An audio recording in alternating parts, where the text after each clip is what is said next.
একটা ছোট্ট গ্রাম ছিল, নাম চন্দ্রপুর। সেখানে ছিল সবুজে ঘেরা মাঠ, কাঁচা রাস্তা আর সরল সিধে মানুষ। গ্রামে এক প্রবীণ মানুষ ছিলেন, নাম গোলাম কাকু। তার একটা মুরগির খামার ছিল, যেখানে প্রায় ২-৫টা দেশি মুরগি ও একটি বিশাল লাল রঙের মোরগ থাকত। প্রতিদিন ভোরবেলা গোলাম কাকু উঠতেন, মুরগিগুলোকে খাবার দিতেন আর বিকেলে তাদের হাঁটতে দিতেন উঠোনে।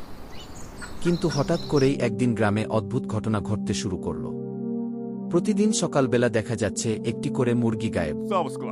গোলাম কাকু প্রথমে ভাবলেন হয়তো মুরগিগুলো কোথাও লুকিয়ে পড়ছে, কিন্তু ৩ দিনে ৩টে মুরগি উধাও হয়ে গেল।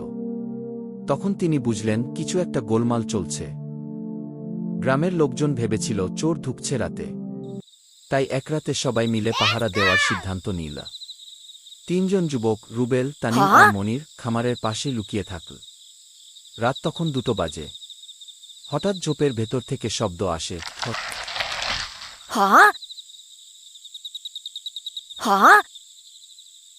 তারপর তারা যা দেখল তাতে তারা চমকে ওঠে। একটা বড়শিয়াল ধীরে ধীরে এসে খামারের বেড়া ঠেলে ঢুকে পড়ল। চুপিসারে একটা মুরগি ধরে মুখে নিয়ে চলে গেল। কেউ কিছু বুঝে ওঠার আগেই শিয়ালটা গায়েব। পরদিন সকালের আলোতেই সবাই মিলে গোলাম কাকুর উঠোনে জড়ো হল।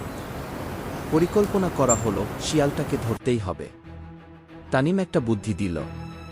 সে বলল, একটা জাল পাতি খামারের চারদিকে, আর কিছুটা মাংস রেখে দিই ফাঁদে। শিয়াল এলেই আটকে যাবে। পরদিন রাতেই সেই ফাঁদ পাতা হলো।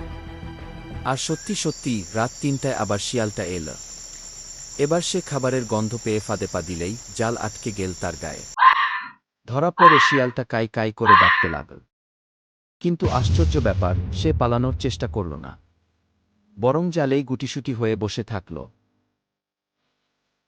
দেখো না কেমন ভয় পেয়েছে, পেটটাও কেমন কঠোর হয়ে আছে।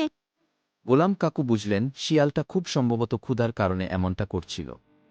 সে মুরগি খেত, কিন্তু চুরি করতে বাধ্য হয়েছে ক্ষুধার জ্বালায়। তাই কাকু একটা অদ্ভুত সিদ্ধান্ত নিলেন।